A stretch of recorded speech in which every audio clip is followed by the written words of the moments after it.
in these times, it's more important to bring the VET system and some parts of education closer to the labor market, just to reduce the skills gap maybe, to show in a better way what can be done by parts of education to make countries in Europe more competitive.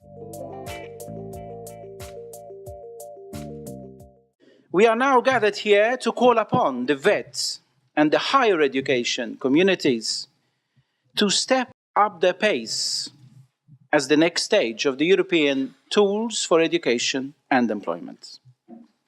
We have convened this conference to clarify the concrete steps that we ought to take to move away from technicalities and provide learners with mechanisms that really promote transparency, mobility, quality, and relevancy of their acquired knowledge and skills and competences to their employment and their personal development.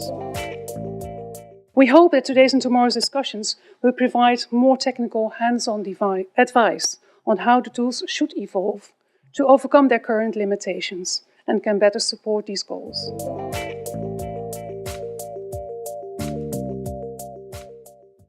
Tools now need to come together and need to approach individuals in an integrated and comprehensive manner.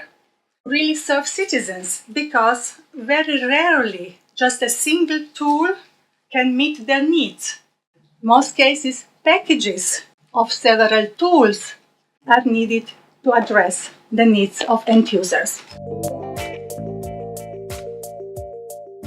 It's clear that now we should move to a next stage, to a next step that calls for synergies, for creating simplification, and also enhancing and enforcing the links with the labor market. And we need to move away from a tool-by-tool approach towards, let's say, a more comprehensive strategy which focuses on the needs of the users. And so to do this, we propose a distinction between a front office and a back office.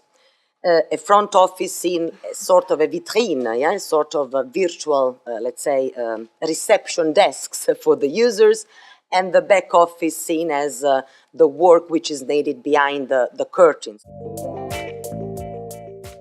Being a representative of the member states, we fully respect and also expect that the Commission is taking their initial right for new policy proposals. And all of us know that the final negotiations will be among member states and the Commission. And this is the process we are looking ahead. So we see this as a kind of brainstorming input for what is coming in the next step.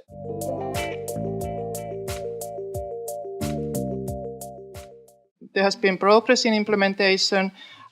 It was really a good idea to talk about the next stage or next level in this conference.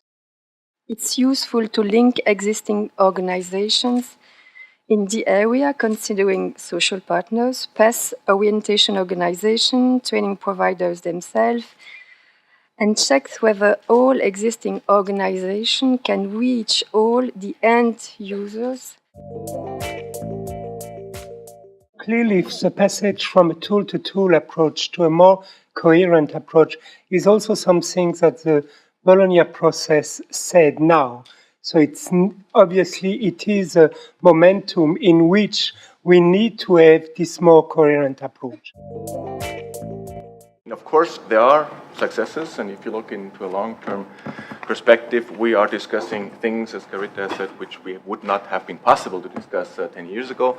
But in general, we still speak mainly about the potential of the instruments and not yet the actual use and their actual contribution to the educational and training policies of countries. I also want to make clear that we fully... The Commission calling. The Commission calling. And